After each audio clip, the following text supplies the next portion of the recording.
Commander Kes Vorthak adjusted her ceremonial sash one final time, before stepping into the grand atrium of the lunar diplomatic station. 40 years had passed since the Terran-Vorthani War ended, and she had spent every one of those years climbing the ranks of her people's government. Tonight she represented the Vorthani Republic at the most significant peace summit in decades. The crystalline walls of the station refracted Earth's blue light into prismatic patterns across the polished floors. Humans and Vorthani mingled in small groups, their conversations a careful dance of diplomacy and trade negotiations. Kes moved through the crowd with practiced grace, her violet skin and silver hair marking her clearly as one of the few Vorthani present. Commander Vorthak, Ambassador Helena Cross approached with a diplomatic smile. Thank you for making the journey. Your insights on the mining rights proposals will be invaluable. The pleasure is mine, Ambassador, Kes replied, though her attention had begun to wander. Something felt different about this gathering, a tension she couldn't quite identify. As Helena continued speaking about resource allocations, Kes's gaze swept the room. The human delegates were younger than she expected, most born after the war's end. They knew the conflict only from history books, not from the screaming of plasma cannons or the weight of fallen comrades in their arms. That's when she saw him. The champagne glass slipped from her suddenly nerveless fingers, shattering against the floor in crystalline fragments that seemed to echo through her consciousness. Time itself appeared to fracture, splintering into impossible shards of memory and reality. Captain Jake Morrison stood near the observation deck, his profile unmistakable even after 4 decades. The same strong jawline, the same unruly brown hair that never quite followed military regulation, the same way he held his left shoulder slightly higher than his right, a habit from favoring an old training injury, but it was impossible. Jake Morrison had died in her arms during the siege of Vallon Prime. She had felt his life slip away as enemy fire rained down around them, had whispered desperate words in both their languages as his blood soaked through her combat armor. She had carried his dog tags for 20 years before finally placing them in the memorial garden on New Vorthak. Commander, are you all right? Ambassador Cross's voice seemed to come from very far away. Kes couldn't respond. Her hearts were hammering against her ribs in the dual rhythm of her species, and her breathing had become shallow and rapid. The human turned, perhaps sensing her stare, and their eyes met across the crowded room. Those eyes, gray-green like storm clouds over an ocean, with that same intensity that had once looked at her with such desperate urgency as life faded from them. But now they showed only polite curiosity, the expression of a stranger encountering another stranger's inexplicable scrutiny. The years collapsed. She was 25 again, a rebel commander leading a doomed resistance cell. He was the human liaison who had volunteered for their suicide mission, the soldier who had kissed her in the ruins of an abandoned bunker hours before their final assault, the man who had pushed her to safety as the plasma grenade exploded, taking his life but sparing hers. Excuse me, Kes managed to whisper to the ambassador before pushing through the crowd. Her legs felt unsteady as she crossed the atrium, diplomatic protocol forgotten. Other guests noticed her abrupt movement, whispers following in her wake, but she didn't care. Nothing mattered except reaching him, confirming what her rational mind insisted was impossible.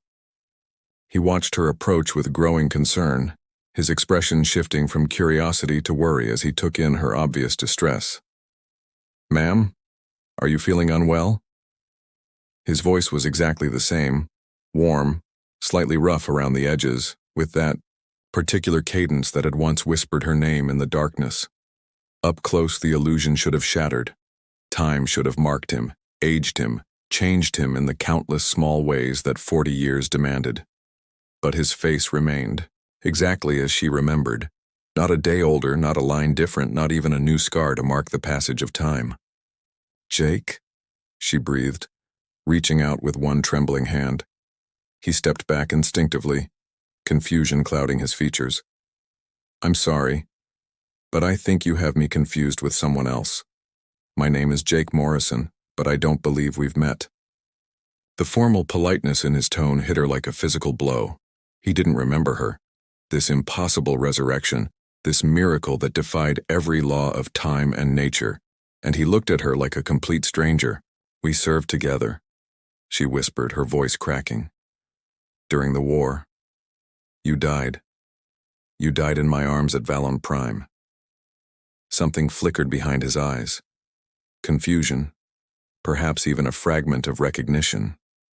His hand moved unconsciously to his chest, fingers tracing a pattern over his heart as if searching for something that should be there. "I'm sorry," he said again, but his voice had lost some of its certainty. "I think there's been some mistake." But Kes knew there was no mistake. Against all possibility, against death itself, Jake Morrison stood before her, and she would have her answers. 3 hours later, Kes cornered Jake in the station's observation lounge.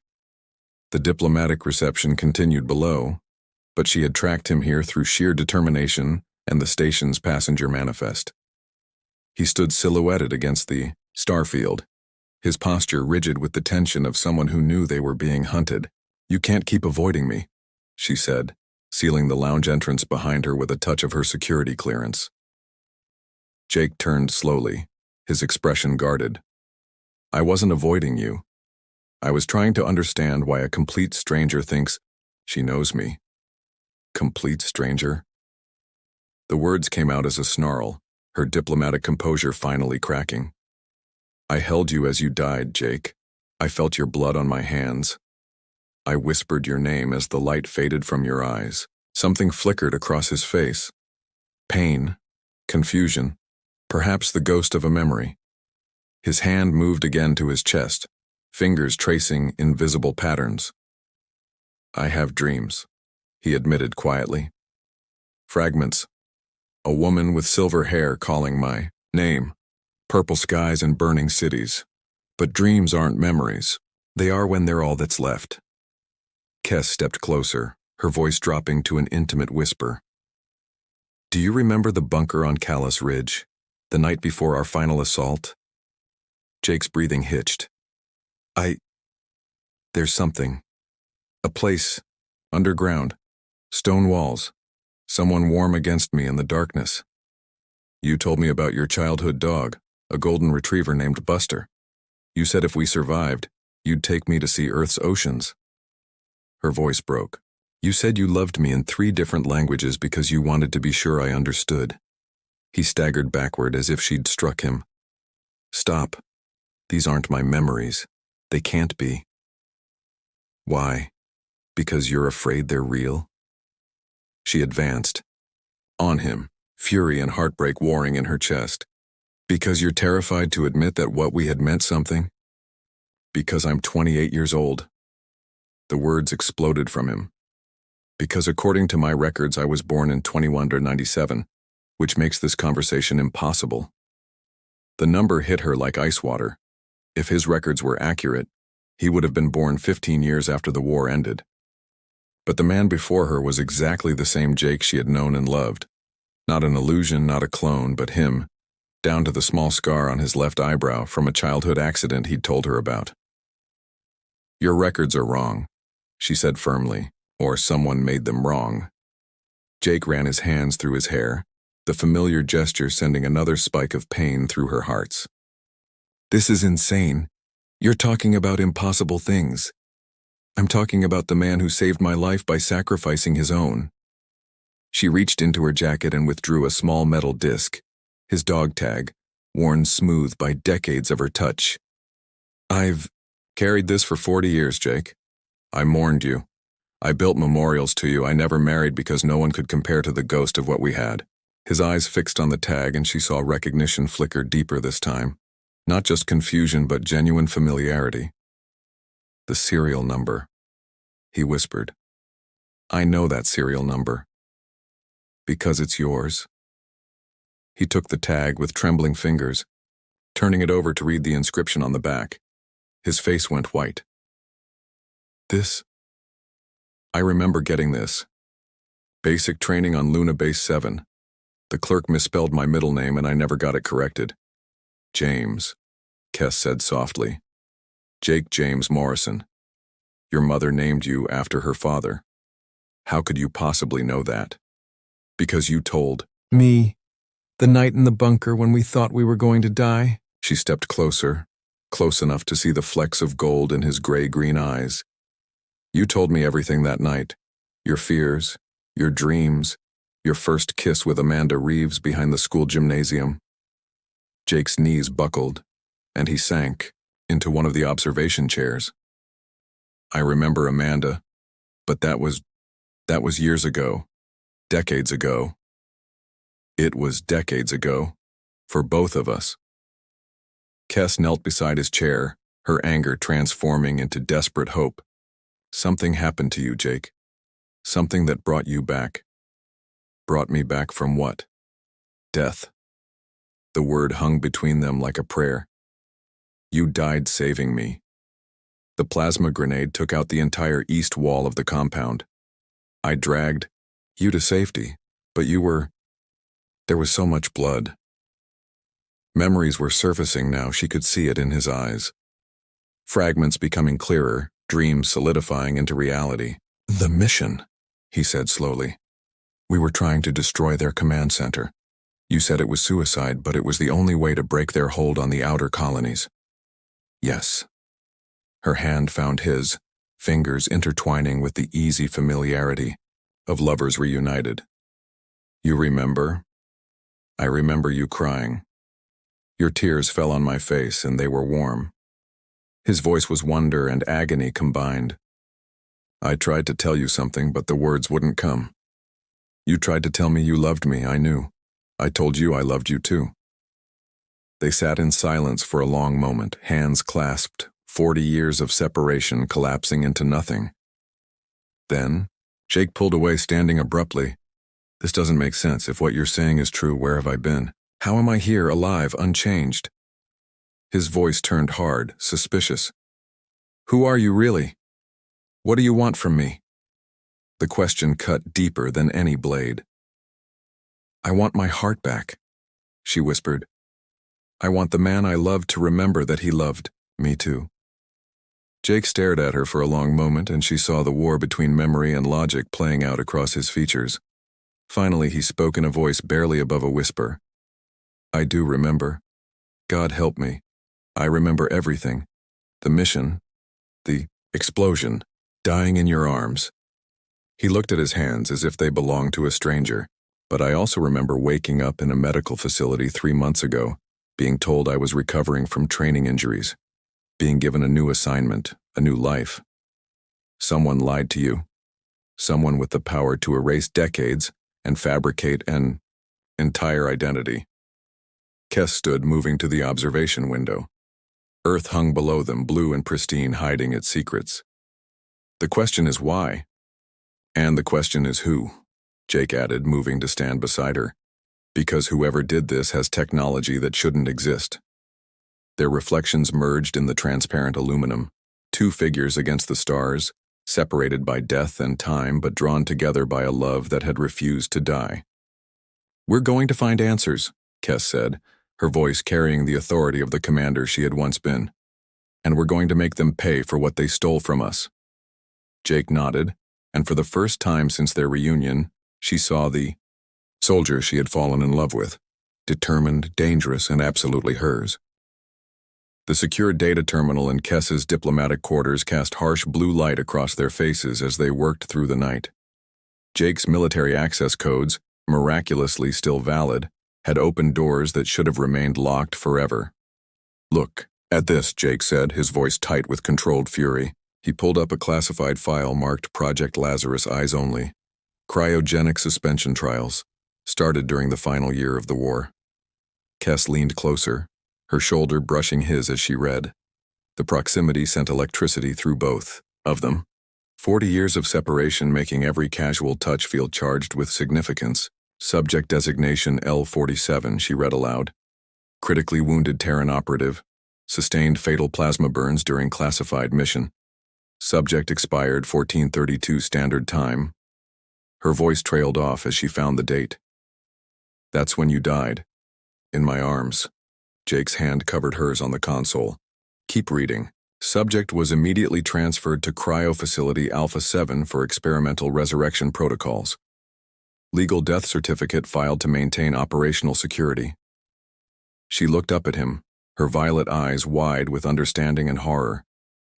They let me believe you were dead while they experimented on your body. For 40 years, Jake's voice was hollow. 40 years while you mourned, while you built a life around my memory.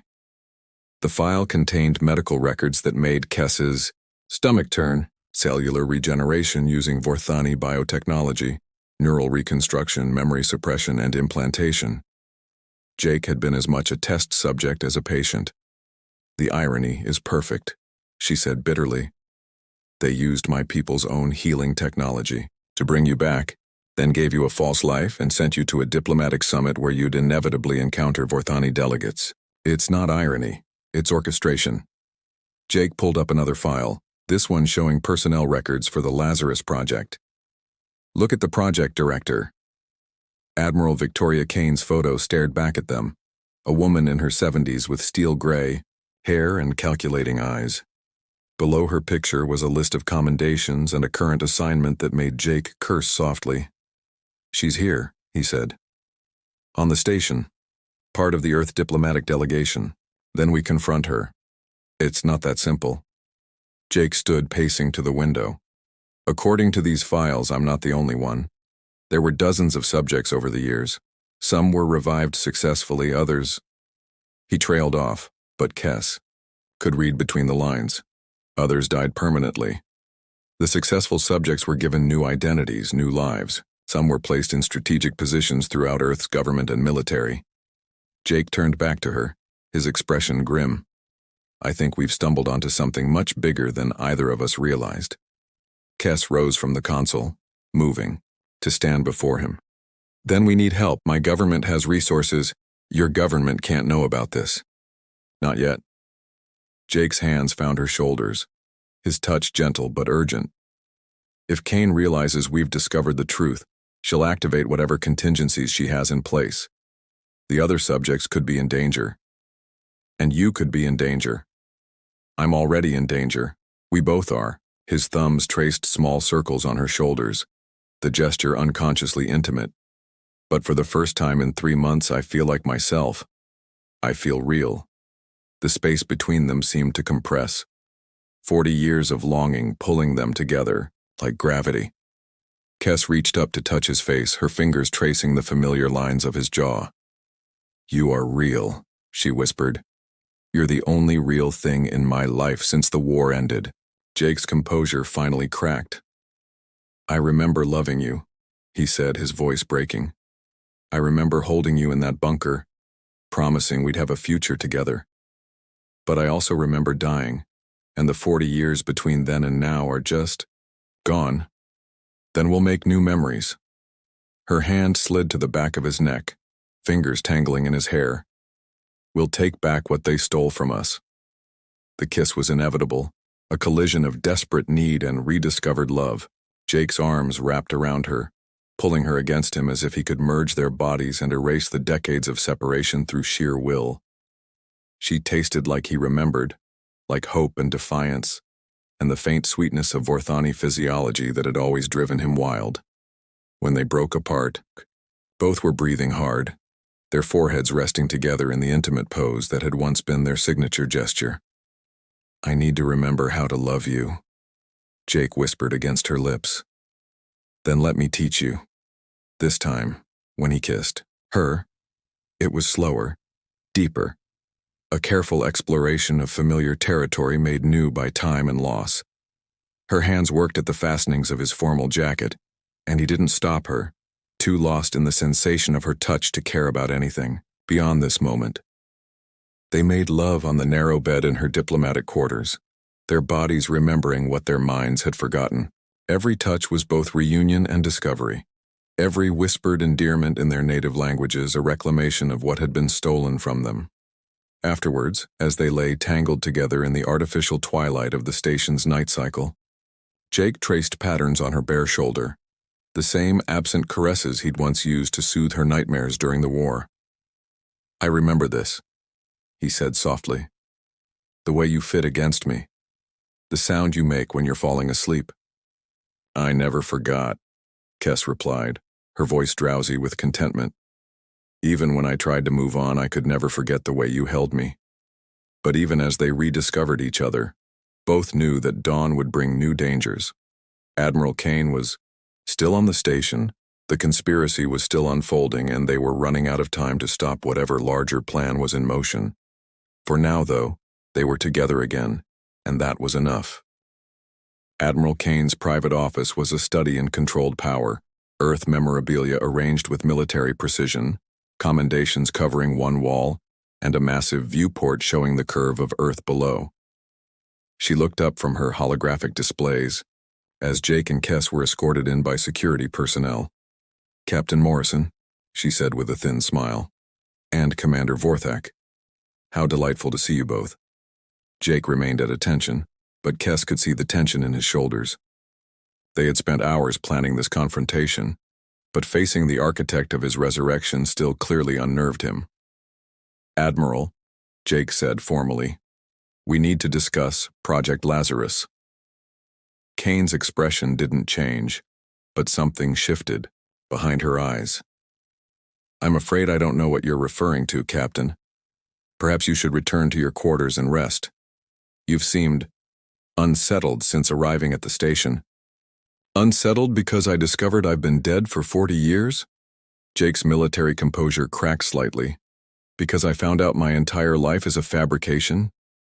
Your life is what we made it, Cain replied calmly. Would you have preferred to stay dead, to let your sacrifice be meaningless? Kes stepped forward, her diplomatic training warring with her desire to throttle the older woman. His sacrifice wasn't meaningless. It saved lives, ended a war, gave both our peoples a chance at peace. His sacrifice was incomplete. Cain stood, moving to the viewport. The war ended, yes, but the peace is fragile. Both species are expanding into contested territories. Resources are becoming scarce and old tensions are resurfacing. We needed insurance policies.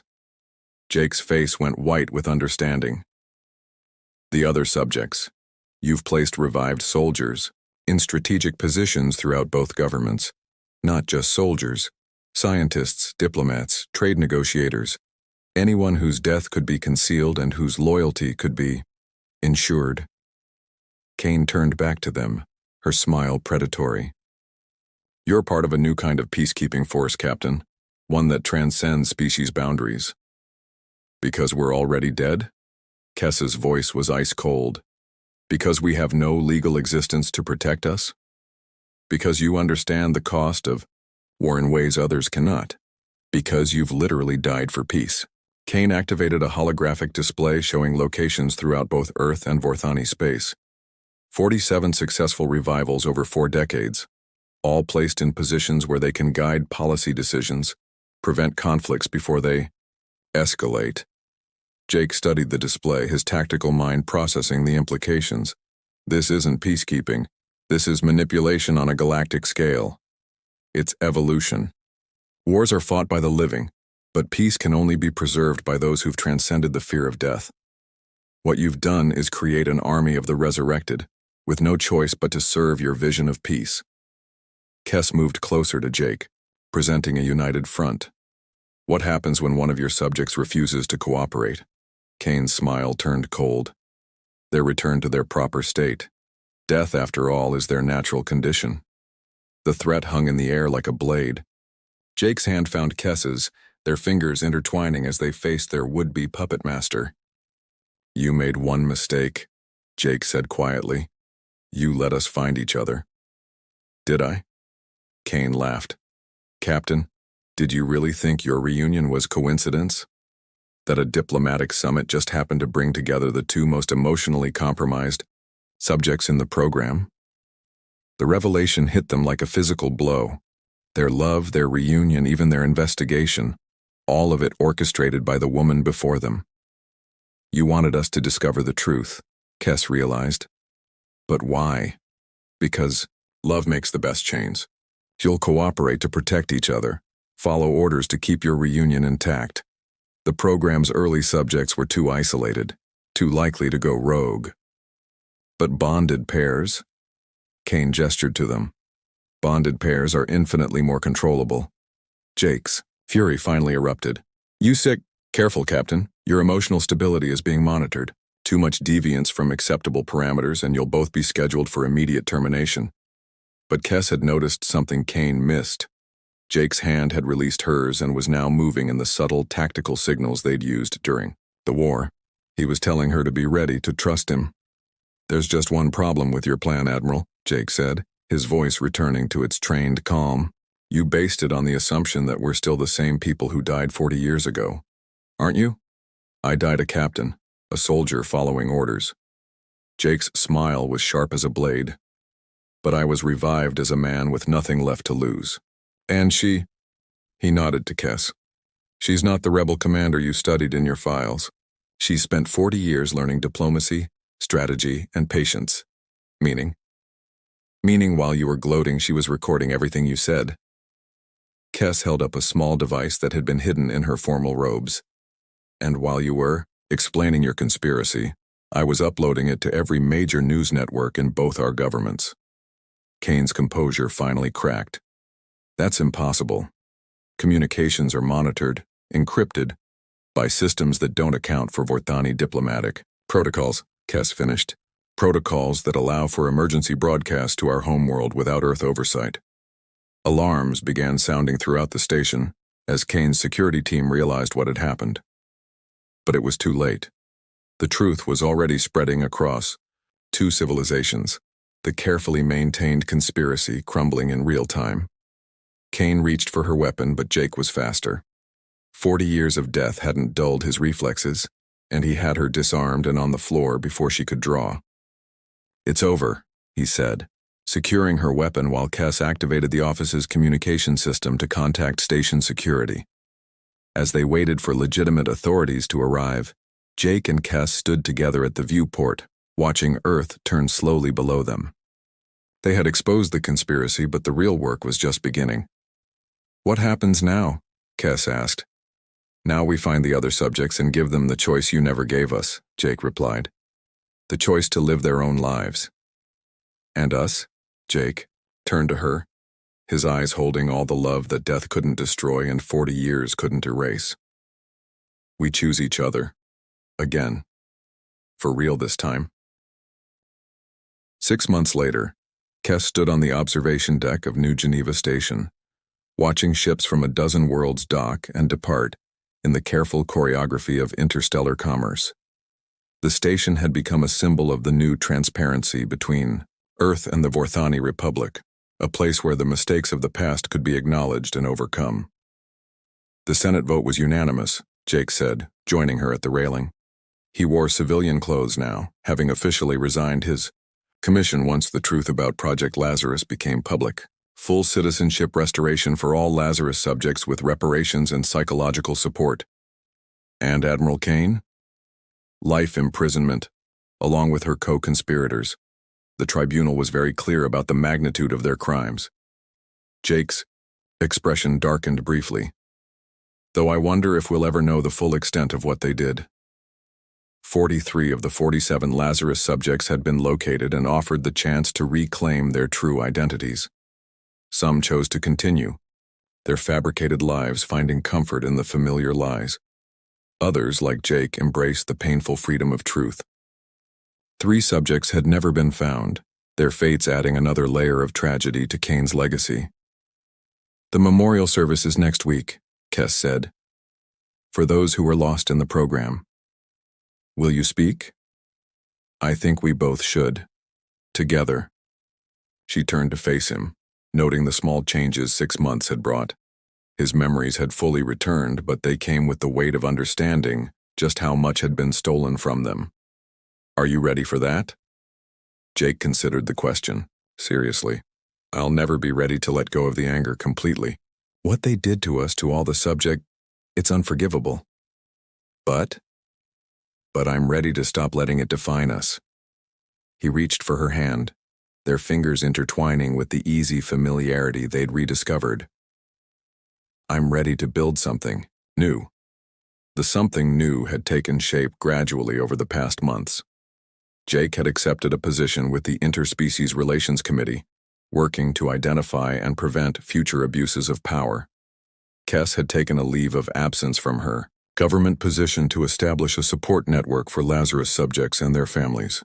More importantly, they had learned to love each other again, not as the desperate young rebels they'd been during the war, but as the mature, scarred, but hopeful people they'd become. Their relationship was deeper now, tempered by loss and strengthened by choice. "The house on Kepler 442c is ready," Jake said, producing a holographic display showing a modest dwelling overlooking alien seas. "The realtor says the sunsets there last for hours because of the binary star system." "It's beautiful." Kes studied the image, imagining waking up beside him in a place that belonged to neither of their species, where they could simply be themselves. "When do we leave?" "Whenever you're ready. The transport leaves daily and our new lives are waiting." Kes smiled, remembering another promise made in darkness and desperation 40 years ago. "You said you'd show me Earth's oceans someday." "I did. Would you like to see them before we go?" "I'd like that very much." They spent their last week on Earth visiting the places Jake remembered from his original childhood: the beaches of California, the forests of the Pacific Northwest, the small town in Montana where he'd grown up. Kes marveled at the diversity of a world that had once been her enemy, while Jake rediscovered home through her eyes.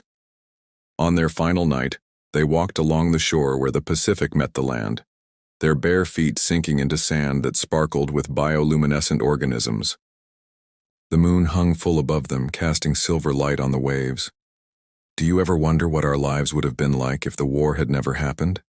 Kes asked, her voice barely audible over the sound of the surf. "Sometimes. But then I think about who we became because of it, and I'm not sure I'd change anything." Jake stopped walking, turning to face her in the moonlight. "The war brought us together. Dying separated us. But everything that happened after, the pain, the growth, the discovery of who we really are, that made us worthy of this second chance, even the 40 years apart, even those, they taught you diplomacy and patience. They gave you the skills to expose Cain's conspiracy." He cupped her face in his hands, thumbs brushing away tears she didn't realize she'd shed. "And they taught me that some loves are stronger than death." Jake dropped to one knee in the sand, producing a ring that caught the moonlight. Not a traditional Earth design or Vorthani craftwork, but something new, something that belonged to both their cultures, and neither. "I asked you once before in a bunker while the world burned around us," he said. "But that was a promise made in desperation, by children who thought they were going to die. And now? Now I'm asking as a man who's learned the value of time, asking a woman who spent 40 years proving that love endures." His voice was steady, sure, carrying the weight of everything they'd survived. "Kes Vorthak, will you marry me? Will you build a new life with me, in a place that's ours alone?" The answer came without hesitation, rising from depths of her heart that had never stopped belonging to him. "Yes. Yes, 1,000 times yes." He slipped the ring onto her finger, a perfect fit, as if it had been made for her across the centuries. When he stood, she kissed him with all the passion of their reunion and all the promise of their future. Later, as they lay together in their hotel room overlooking the ocean, Jake traced lazy patterns on her shoulder while she dozed against his chest. "I love you," he whispered into her silver hair. "In whatever language, in whatever life, in whatever time we have left." "Forever," she murmured sleepily. "In any life, in any form." "Forever," he agreed, and meant it with every fiber of his being. 3 days later, they stood together on the observation deck of the transport ship, watching Earth shrink to a blue dot behind them. Ahead lay Kepler 442c, their new home, their new beginning. They had been torn apart by war, separated by death, and manipulated by those who would use their love as a weapon.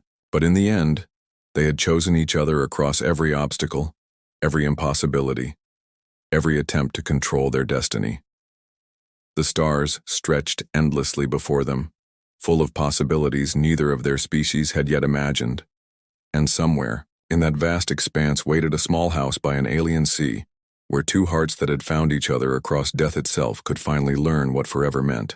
As the ship entered hyperspace and the stars blurred into streams of light, Kes felt Jake's hand squeeze hers, a promise, a greeting, a homecoming all at once.